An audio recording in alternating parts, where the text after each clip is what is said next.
প্রথমে রেখা টানো আর ছবি এখন হচ্ছে কার।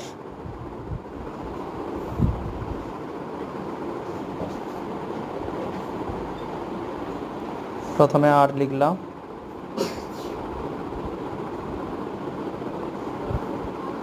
আর এরপরে একটা বাঁকা রেখা দিলাম, বাঁকা থেকে আবার একটা গোল করে রেখা টেনে একটা গলা এবং মাথা একসঙ্গে জোড়া হলো। এইভাবে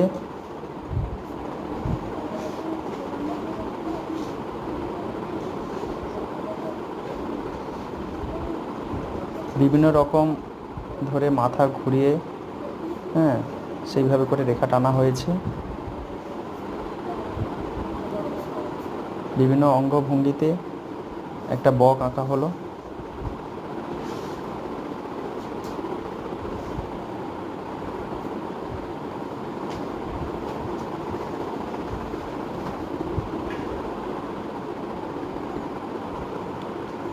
একসঙ্গে চারটে মাথা দেখানো হলো, যে যেদিকে পারবে সেদিকেই করবে। তারপরে সবার শেষে লেজ, মাঝখানে আমি রেখাটা মুছে দিলাম, বক হয়ে গেল।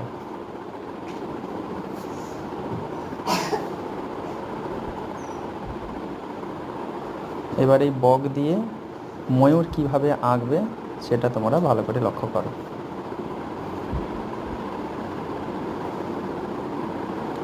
বকের পেছনে শুধু লম্বা একটা বড় লেজ জুড়ে দিলাম, লেজের মধ্যে কয়েকটা গোল দিলাম। এবার শুধু ঠোঁটগুলো মুছে দেবো। ঠোঁটগুলো যে বকের ঠোঁটগুলো যে লম্বা হয় তার থেকে একটু ছোট হবে। ঠোঁট আর মাথায় ঝুঁটি দেব।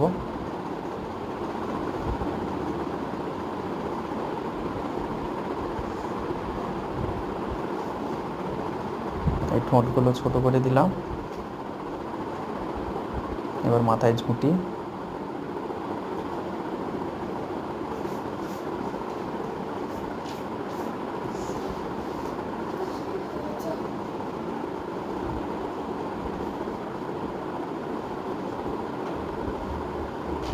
ময়ূর হয়ে গেল।